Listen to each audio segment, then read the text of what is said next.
Kenalkan, nama saya Nirti Rambu saja, NIM 1222052. Di sini saya akan menjelaskan sejarah dan perkembangannya. Mulai berkembang sekitar tahun 1930-an, khususnya setelah masa selesainya Perang Dunia Kedua. Dianggap sebagai bentuk kritik, tetapi sekaligus mengembangkan ide-ide ekonomi arus utama neoklasik, karena EKBN atau NIE masih menggunakan dan menerima asumsi dasar dari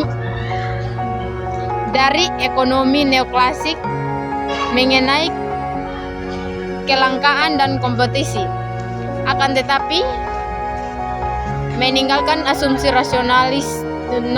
rasionalitas dan instrumental.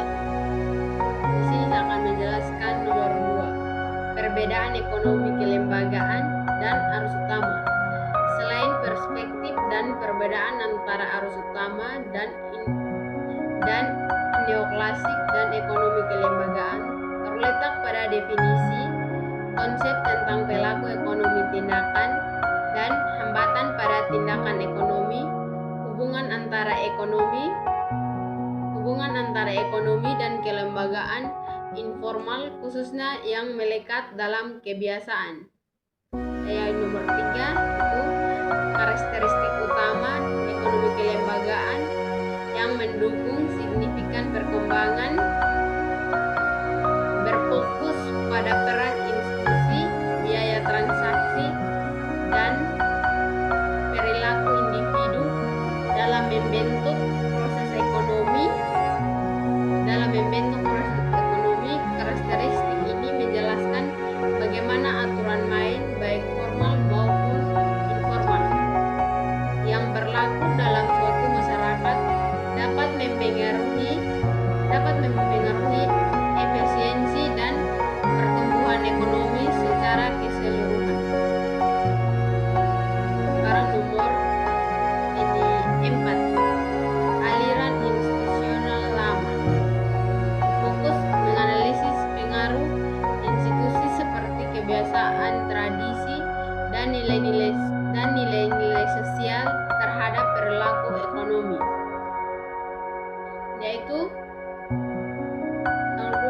tokoh kunci mengkritik teori ekonomi klasik dan neoklasik karena dianggap mengabaikan aspek ekonomi seperti kelembagaan. Seperti ini pandangan melihat institusi sebagai variabel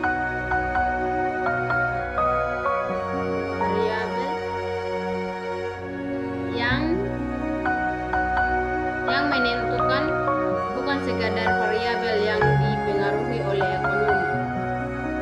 Yang kedua ada aliran ekonomi kelembagaan baru, fokusnya mempelajari bagaimana institusi terbentuk dan berkembang secara evolusioner, serta bagaimana institusi tersebut mempengaruhi perilaku ekonomi secara spesifik. Tokoh kunci itu pandangan menggunakan analisis ekonomi yang lebih formal dan model-model matematis untuk memahami bagaimana institusi mencapai dan mempengaruhi hasil ekonomi. Yang kelima itu saya ambil materi tentang lembaga dalam politik. Lembaga dianggap sebagai aturan untuk distribusi kekuasaan. Lembaga politik dapat terjadi respon terhadap tekanan internal atau perubahan internal.